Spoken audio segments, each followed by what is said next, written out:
আজকে গাইস তোমাদের সাথে শেয়ার করব হুগলি জেলার জাঙ্গিপাড়া সৃষ্টিশ্রী মেলা। আজকে শুধু তোমাদের মেলার ভিতরটা শেয়ার করব, বাইরেটা নেক্সট কোনো ব্লগে শেয়ার করব। তো দেখতেই পাচ্ছ আজকে যেহেতু মেলার প্রথম দিন, তাই জন্য সব স্টলে এখনো ঠিকঠাক মতো সাজানো হয়নি। সৃষ্টিশ্রী মেলা বেশিরভাগ জিনিসই কিন্তু এখানে হাতের তৈরি। এখানে জামা কাপড়ের দোকানও ছিল আর খুব সুন্দর ওয়াল হ্যাঙ্গিংও ছিল। দেখো কি সুন্দরভাবে সাজানো না। যেহেতু এটা মেলার একদম প্রথম দিন, তাই জন্য মেলাটা অতটা ভালো করেও সাজানো হয়নি। এখানে বসেছিল আনাজের স্টল দেখতেই, তারপরে রয়েছে জামা কাপড়ের স্টল। এটা হলো জাঙ্গিপাড়া দ্বারকানাথ বয়েজ, আর এইখানটা রয়েছে ব্যাকগ্রাউন্ড করে দেওয়া আছে ছবি তোলবার। আর এই দেখো এখানে দেখতে পাচ্ছ কি সুন্দর বাঁশের তৈরি জিনিসগুলো, সব একদম নিজের হাতের তৈরি। দেখতেই পাচ্ছ এই রঙ্গোলিটা একদম নিজের হাতের দেওয়া। তারপর তোমাদের ভেতরে গিয়ে বাকিগুলো দেখাচ্ছি। মাটির থালা সেটটা পুরো ছিল 500 টাকা।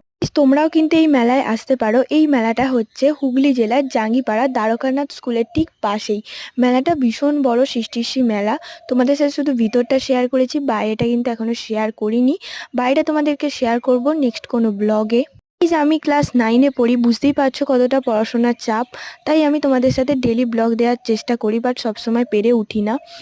তোমরা যদি আমার ভিডিওগুলো দেখবার পরও চ্যানেলটিকে সাবস্ক্রাইব করো না, লাইক কমেন্ট শেয়ার করো না, তাহলে আমার কিন্তু মনটা ভীষণই খারাপ হয়ে যায়।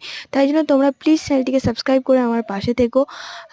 আজকের মতো ভিডিও এইটুকুই, দেখা হচ্ছে অন্য কোনো ব্লগে। Guys tata.